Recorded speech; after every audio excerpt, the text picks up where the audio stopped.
রাজশাহী বিশ্ববিদ্যালয় দর্শন বিভাগের প্রথম বর্ষের শিক্ষার্থীকে র্যাগিংয়ের নামে মেসে আটকে মানসিক নির্যাতনের অভিযোগ উঠেছে মার্কেটিং বিভাগের কয়েকজন শিক্ষার্থীর বিরুদ্ধে। এতে চরম আতঙ্কে ভুক্তভোগী সেই শিক্ষার্থী। প্রশাসন বরাবর লিখিত অভিযোগের পর ওই শিক্ষার্থীকে অস্থায়ীভাবে হলে রাখার ব্যবস্থা করা হয়েছে। ঘটনা তদন্তে কাজ করছে রাজশাহী বিশ্ববিদ্যালয় প্রশাসন।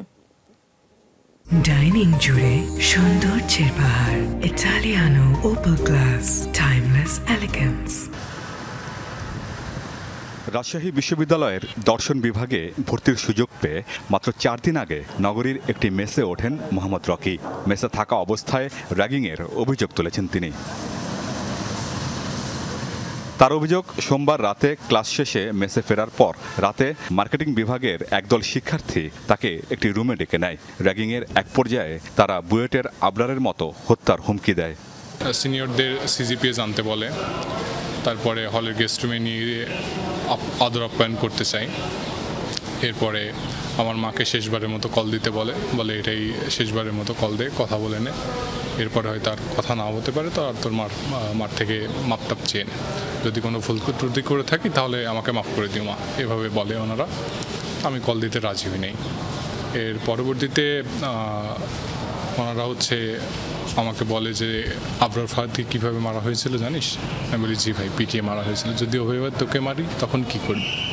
আমি তখন স্তব্ধ হয়েছিলাম, কথা বলতে পারি নাই। অভিযুক্ত শিক্ষার্থীদের হাত থেকে কোনো মতে রক্ষা পেয়ে ওই রাতেই রাবির প্রক্টর বরাবর লিখিত অভিযোগ করেন রকি। অভিযোগের পর এই ঘটনায় তদন্ত শুরু করেছে বিশ্ববিদ্যালয় প্রশাসন।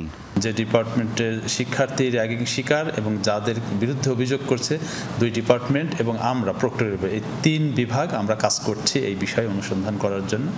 এবং আপনাদেরকে এটা আশ্বস্ত করতে পারি যে আমরা বর্তমান প্রশাসন আমরা চেষ্টা করছি এবং আমাদের এটাই থাকবে যে র্যাগিংয়ের শিকারে যদি কেউ সত্যিকার অর্থে দোষী সাব্যস্ত হয়, বিশ্ববিদ্যালয়ের যে প্রচলিত নিয়ম আছে সেই নিয়ম অনুসারে কোড অফ কন্ডাক্ট ভঙ্গের দায়ে তাকে সর্বোচ্চ সাজা পেতেই হবে। অভিযুক্তরা মার্কেটিং বিভাগের 4র্থ বর্ষের শিক্ষার্থী অন্তর বিশ্বাস, একই বিভাগের প্রথম বর্ষের শিক্ষার্থী নাজমুল হোসেন নাবিল ও তার কয়েকজন সহযোগী। তাদের সাথে যোগাযোগের চেষ্টা করা হলে তারা সাড়া দেননি। দর্শন বিভাগের চেয়ারম্যানের দাবি, এমন কোনো ঘটনা জানা নেই তার। না, আমরা আসলে এরকম অভিযোগ এখনও বিভাগে আসে নাই।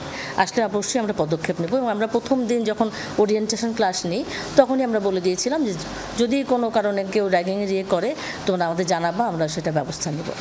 ঘটনার পর থেকে নিরাপত্তাহীনতায় ভুগছেন বলে জানিয়েছেন র্যাগিংয়ের শিকার নবীন শিক্ষার্থী। আমিন বাবু, যমুনা নিউজ।